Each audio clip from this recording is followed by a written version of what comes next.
ನಿತ್ಯ ನರಕ ವಿಶೇಷ ಕಾರ್ಯಕ್ರಮಕ್ಕೆ ಮತ್ತೊಮ್ಮೆ ತಮಗೆಲ್ಲ ಸ್ವಾಗತ. ಇಲ್ಲಿ ತನಕ ಆರ್ತಿ ಸಾಕಷ್ಟು ಮಾತಾಡಿದ್ದಾರೆ. ಅಂದ್ರೆ ಅಮೆರಿಕದಲ್ಲಿ ಅವರು ಓದು ಬರಹದಿಂದ ಹಿಡಿದು ಅಮೆರಿಕದಲ್ಲಿ ಅವರು ಕೆಲಸ ಮಾಡಿದ್ದು, ಅದಾದ ನಂತರ ಅವರು ಭಾರತಕ್ಕೆ ಬಂದಿದ್ದು, ಭಾರತದಲ್ಲಿ ಒಂದು ಚಾನಲ್ ಅಲ್ಲಿ ಬರ್ತಿರುವಂತಹ ಸಂದರ್ಭದಲ್ಲಿ ನಿತ್ಯಾನಂದನ ಆ ವಾಕ್ಯಗಳನ್ನು ಕೇಳಿ ನಿಜಕ್ಕೂ ಏನೋ ಆಕರ್ಷಿತರಾಗಿದ್ದು, ಅದಾದ ನಂತರ ಅವ್ರ ಆಶ್ರಮಕ್ಕೆ ಹೋಗಿದ್ದು, 2 ದಿನಗಳ ಕಾಲ ಏನು ನಿತ್ಯ ಸ್ಫುರಣ ಅನ್ನೋದು ಆನಂದ ಸ್ಫುರಣ ಕಾರ್ಯಕ್ರಮದಲ್ಲಿ ಅವರು ಪಾಲ್ಗೊಂಡಿದ್ದು. ಮೇಡಮ್, ತಾವು ಹೇಳಿದ್ರಿ ಆನಂದ ಸ್ಫುರಣ ಕಾರ್ಯಕ್ರಮ ಆಯ್ತು, ಅದಾದ ನಂತರ ಮುಂದೇನು?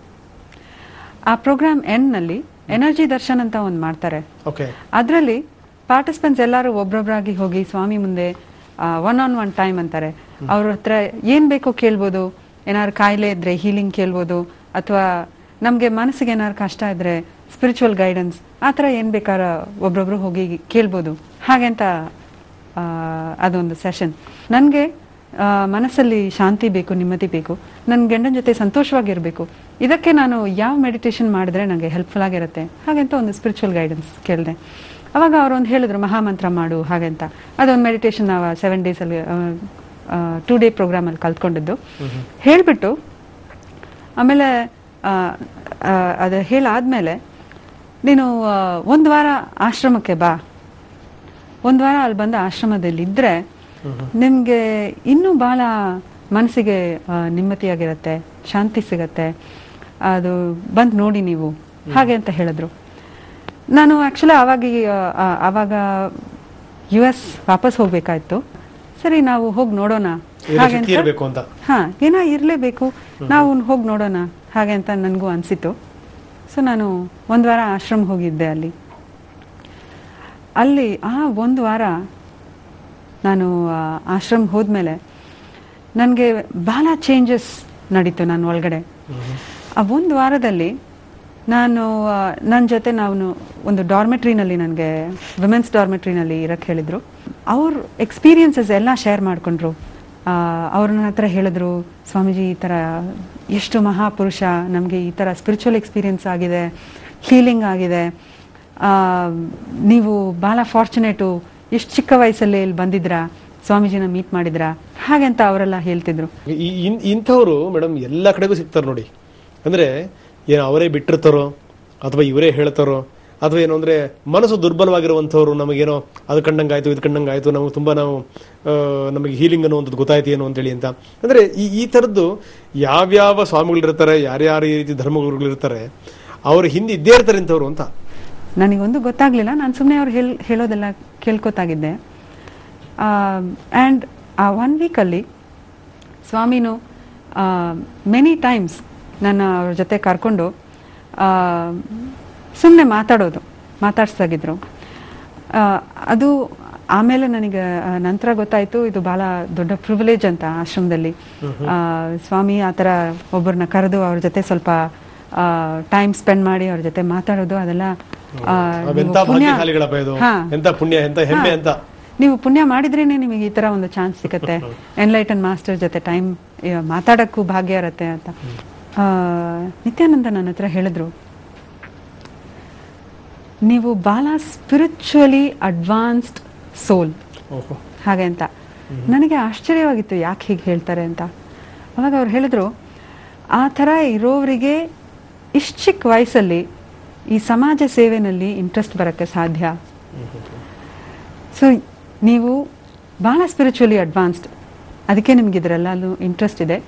ಆ್ಯಂಡ್ 2 ತಿಂಗಳು ವಾಪಸ್ ಹೋಗಿ ಇದ್ದೆ ನಾನು ಅಮೆರಿಕನಲ್ಲಿ. ಆವಾಗ ಫುಲ್ಲು ನಿತ್ಯಾನಂದ ಅಡ್ವೈಸ್ ಮಾಡಿದ ಥರನೇ ಕೂತ್ಕೊಂಡು ಎಲ್ಲ ಬುಕ್ಕು ಲೈನ್ ಬೈ ಲೈನ್ ಓದ್ಬಿಟ್ಟು ಇದೆಲ್ಲ ನಾನು ಹೇಗೆ ನನ್ನ ಲೈಫಲ್ಲಿ ಅಪ್ಲೈ ಮಾಡೋದು ಹಾಗೆಂತೆಲ್ಲ ಯೋಚಿಸ್ತಿದ್ದೆ.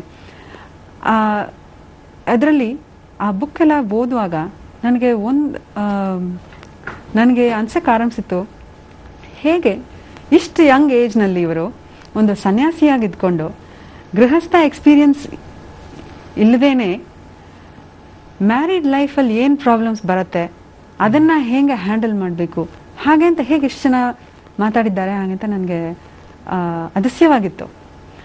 ಆವಾಗ ನನಗೆ ಜ್ಞಾಪಕ ಬಂತು, ಆ 2 days ಪ್ರೋಗ್ರಾಮ್ ಇದೆನಲ್ಲ ASP ನಲ್ಲಿ ಇವರು ಹೇಳ್ತಾರೆ, ಹೇಗೆ ನೀವು ಒಂದು ಎನ್ಲೈಟನ್ ಮಾಸ್ಟರ್ಗೆ ನಾರ್ಮಲ್ ಮನುಷ್ಯ ಎಲ್ಲಾನು ಅನುಭವದಿಂದ ಕಲಿತಾರೆ. ನಾವು ಒಂದೊಂದು ಘಟನೆ ನಮ್ಮ ಲೈಫಲ್ಲಿ ಎಕ್ಸ್ಪೀರಿಯನ್ಸ್ ಮಾಡುವಾಗ ವಿ ಲರ್ನ್ ಸಮಥಿಂಗ್. ಆದರೆ ಎನ್ಲೈಟನ್ ಮಾಸ್ಟರ್ಗೆ ಆ ಥರ ಇಲ್ಲ. ಅವರ ಅನುಭವದಿಂದ ಇಲ್ಲ, ಅನುಭೂತಿಯಿಂದ ಕಲ್ತ್ಕೋತಾರೆ. They don't need to experience everything. ಅವರಿಗೆ ಕಾಸ್ಮಿಕ್ ನಾಲೆಜ್ ಡೈರೆಕ್ಟ್ ಆಗಿದೆ. ಅದರಿಂದ ಅವ್ರಿಗೆ ಎಲ್ಲಾನು ಗೊತ್ತು, ಸರ್ವನೂ ಗೊತ್ತು, ಹಾಗೆ ಅಂತ ಹೇಳಿದ್ರು. ಅದಕ್ಕೆ ಅವ್ರು ಕೊಟ್ಟ ಒಂದು ಎಕ್ಸಾಂಪಲ್ ಏನು ಅಂದರೆ ಕಾಮಸೂತ್ರನ ಬರೆದಿದ್ದು ವಾತ್ಸ್ಯಾಯನ. ಆದರೆ Vatsyayana was a celibate. How did he know about sex to write Kamasutra? The only possibility is he was enlightened. ಅದಕ್ಕೆ ಅವರಿಗೆ ಅದೆಲ್ಲ ಕಾಸ್ಮಿಕ್ ನಾಲೆಜ್ ಡೈರೆಕ್ಟ್ ಆಗಿತ್ತು ಹಾಗೆ ಅಂತ ಹೇಳಿದ್ರು. ಅದು ನನಗೆ ಜ್ಞಾಪಕ ಬಂತು. ಇವ್ರ ಬುಕ್ಸ್ ಎಲ್ಲ ಓದುವಾಗ ಇವ್ರು ಹೇಗೆ ಇಷ್ಟು ಚೆನ್ನಾಗಿ ಈ ಮ್ಯಾರಿಡ್ ಲೈಫಲ್ಲಿ ಬರೋ ಸಮಸ್ಯೆಗಳ ಬಗ್ಗೆ ಮಾತಾಡ್ತಾರೆ. ಥೌಸಂಡ್ಸ್ ಆಫ್ ಕಿಲೋಮೀಟರ್ಸ್ ನಡೆದೇ ಹೋಗಿದ್ದು, ಕೈಯಲ್ಲಿ ಒಂದು ಚೂರು ಹಣ ಮುಟ್ಟಲ್ಲ ಅಂತ ಒಂದು ವಾವ್ ತಗೊಂಡು length and breadth of India ಹೋಗಿ ಪರಿವರಾಜಕ ಅಂತಾರೆ ಅದಕ್ಕೆ, ಅದೆಲ್ಲ ಇದ್ದು ನಾನು ಕಲ್ತ್ಕೊಂಡೆ ಸ್ಪಿರಿಚುವಲ್. ಆ್ಯಂಡ್ ಅದು ಮಾಡುವಾಗಲೇ ನನಗೆ ಎನ್ಲೈಟನ್ಮೆಂಟ್ ಆಯಿತು ಹಾಗಂತ ಅವ್ರ ಬಯೋಗ್ರಫಿನಲ್ಲಿ ಹೇಳ್ತಾರೆ. ಸೊ ಈ ಥರ ಚಿಕ್ಕ ವಯಸ್ಸಿಂದಾನೇ ಇಷ್ಟು ಸ್ಪಿರಿಚುವಾಲಿಟಿನಲ್ಲಿ ಇಂಟ್ರೆಸ್ಟ್ ಇದ್ದವರು, ಅದು ಒಂದೇ ಮಾಡಿದ್ದು ಅವ್ರ ಬಯೋಗ್ರಫಿ ಪ್ರಕಾರ. ಅವ್ರಿಗೆ ಹೇಗೆ ಇದೆಲ್ಲ ಗೊತ್ತಾಗೋಕ್ಕೆ ಸಾಧ್ಯ? ನಿಮ್ಮ ಸಮಸ್ಯೆ ನಮ್ಮ ಸಮಸ್ಯೆ ಎಲ್ಲ ಅವ್ರಿಗೆ ಹೇಗೆ ಗೊತ್ತಾಗೋಕ್ಕೆ ಸಾಧ್ಯ? ನೀವು ಯಾವಾಗಲೂ ಕೂತ್ಕೊಂಡು ಕಣ್ಣು ಮುಚ್ಕೊಂಡು ಮೆಡಿಟೇಟ್ ಮಾಡ್ತಾನೆ ಇದ್ರೆ. ಅದರಿಂದ ಮತ್ತೆ ಇವರು ಎನ್ಲೈಟನ್ಡ್ ಅಂತ ಹೇಳೋದು ನಿಜವಾಗ್ಲೇ ಇರಬೇಕು, ಇಲ್ಲದೆ ಹೋದರೆ ಇವರಿಗೆ ಹೇಗೆ ಇದೆಲ್ಲ ಗೊತ್ತಾಗತ್ತೆ ಹಾಗೆ ಅಂತ ಒಂದು ಫೀಲಿಂಗ್ ಬಂತು. ಒಂದು ಲಿವಿಂಗ್ ಎನ್ಲೈಟನ್ಡ್ ಮಾಸ್ಟರ್ ಜೊತೆ ಇದ್ರೆ may be it is a very different experience ಹಾಗೆ ಅಂತ. ನಾನು 2005ನಲ್ಲಿ ನಮ್ಮ ಹಸ್ಬೆಂಡ್ ಹತ್ರ ಹೇಳಿಬಿಟ್ಟು ವಾಪಸ್ ಆಶ್ರಮ ಹೊಟ್ಟೋಗ್ಬಿಟ್ಟೆ. ಭಾಳ ಶಾಕ್ ಆಗೋಯ್ತು ನಮ್ಮ ಹಸ್ಬೆಂಡ್ಗೂ ನಮ್ಮ ಪೇರೆಂಟ್ಸ್ಗೂ. ಇವಾಗ ಇಷ್ಟು ದಿನ ಇದ್ಬಿಟ್ಟು ವಾಪಸ್ ಬಂದಿದ್ಯಾ, ಅಷ್ಟರೊಳಗೆ ಯಾಕೆ ತಿರುಗು ಮತ್ತು ವಾಪಸ್ ಹೋಗ್ತಾಗಿದ್ಯಾ ಆಶ್ರಮಕ್ಕೆ ಹಾಗೆ ಅಂತ ಕೇಳ್ತಿದ್ರು. ನಾನು ಆ್ಯಂಡ್ ಎಸ್ಪೆಷಲಿ ಆವಾಗ ನಾನು ಕನ್ಸೀವ್ ಆಗಿದ್ದೆ, ಪ್ರೆಗ್ನೆಂಟ್ ಆಗಿದ್ದೆ. ಸೊ ನನ್ನ ಹಸ್ಬೆಂಡ್ ಅದೇ ಕೇಳಿದ್ರು, ನೀನು ಮಗು ಹಡ್ಕೊಳ್ಳೋಣ ಅಂತ ಹೇಳಿಬಿಟ್ಟು ಈಗ ಕನ್ಸೀವ್ ಆಗಿದ್ಯಾ, ಇವಾಗ ಯಾಕೆ ನೀನು ಆಶ್ರಮ ಹೋಗ್ತಾಗಿದ್ಯಾ ಅಂತ. ಆವಾಗ ನಾನು ಅವ್ರ ಹತ್ರ ಹೇಳಿದೆ, ನನಗೆ ಸ್ಪಿರಿಚುವಾಲಿಟಿನೂ ನನ್ನ ಲೈಫಲ್ಲಿ ಬೇಕು. ನಾನು ಆಶ್ರಮ ಹೋಗಿ ಒಂದು 3 ತಿಂಗಳಿದ್ದರೆ ನನ್ನ ಮಗು ಒಂದು ಸ್ಪಿರಿಚುವಲ್ ಆಂಬಿಯನ್ಸ್ನಲ್ಲಿ ಬೆಳೆಯುತ್ತೆ. ಅದಕ್ಕೆ ನನಗೆ ಅಲ್ಲಿ ಹೋಗಿರಬೇಕು ಅಂತ ಅನಿಸ್ತಿದೆ. ಆವಾಗ 3 ತಿಂಗಳಿಗೆ ಒಂದು ಪ್ರೋಗ್ರಾಮ್ ಶಿವಸೂತ್ರನ ಬಗ್ಗೆ ಡಿಸ್ಕೋರ್ಸ್ ಕೊಡ್ತಾರೆ ಅಂತ ಅನೌನ್ಸ್ ಮಾಡಿದ್ರು. ಸೊ ನಾನು ಅಲ್ಲಿ ಹೋಗಿದ್ರೆ ನನಗೂ ಒಳ್ಳೆಯದು, ನನ್ನ ಒಳಗಿರೋ ಮಗುಗೇನು ಒಳ್ಳೆಯದು. ಸೊ ನಾನು ಆಶ್ರಮ ಹೋಗಲೇಬೇಕು ಹಾಗೆ ಅಂತ ಅವ್ರ ಹತ್ರ ಹೇಳಿಬಿಟ್ಟು ಹೊಟ್ಟೋದೆ.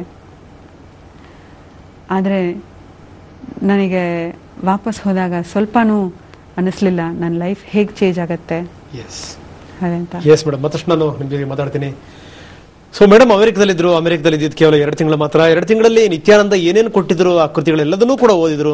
ಓದಿದ ಮೇಲೆ ಗಾಢವಾದಂಥ ಒಂದು ಪರಿಣಾಮಕ್ಕೊಳಗಾದ್ರು. ಅಂದರೆ ನಿತ್ಯಾನಂದ ಅನ್ನುವಂಥದ್ದು ಅವರು ರಿಯಲ್ ಎನ್ಲೈಟಿಂಗ್ ಮಾಸ್ಟರ್ ಅನ್ನುವಂಥದ್ದು ಗೊತ್ತಾಗ್ಬಿಡ್ತು ಅವ್ರಿಗೆ. ಅಂದರೆ ಎಲ್ಲೋ ಒಂದು ಕಡೆಗೆ ನಮಗೆ ಆತ್ಮಜ್ಞಾನ ಆಗಬೇಕು, ನಮಗೆ ಪರಿಪೂರ್ಣ ಜ್ಞಾನ ಸಿಗಬೇಕು ಅಂದರೆ ನಿತ್ಯಾನಂದ ಅಂತ ಅವರೊಬ್ಬರು ಬೇಕೇ ಬೇಕು ಅನ್ನುವಂಥದ್ದು. ಹೀಗಾಗಿ ಅವರು ಗಂಡನ ಹತ್ರ ಹೇಳ್ತಾರೆ, ನಾನು ಭಾರತಕ್ಕೆ ಹೋಗ್ತೀನಿ, ನಾನು ಆಶ್ರಮಕ್ಕೆ ಹೋಗ್ತೀನಿ ಅನ್ನುವಂಥದ್ದು. ಎಷ್ಟೇ ಯಾರು ಬೇಡ ಅಂದ್ರೂ ಅವರು ಕೇಳೋ ಸ್ಥಿತಿಲಿರಲಿಲ್ಲ. ಇವರು ನೇರವಾಗಿ ಮತ್ತೆ ಭಾರತಕ್ಕೆ ಬಂದರು. ಭಾರತಕ್ಕೆ ಬಂದಂಥವ್ರು ಹೋಗಿದ್ದು ನಿತ್ಯಾನಂದನ ಆಶ್ರಮಕ್ಕೆ. ಮುಂದೆ ಏನಾಗುತ್ತೆ ನೋಡೋಣ ವಿರಾಮದ ನಂತರ. Mistake is the word usually used for creators. Please understand. Person who uses energies which are beyond 5 senses and creates is a mystic. For example, materialization.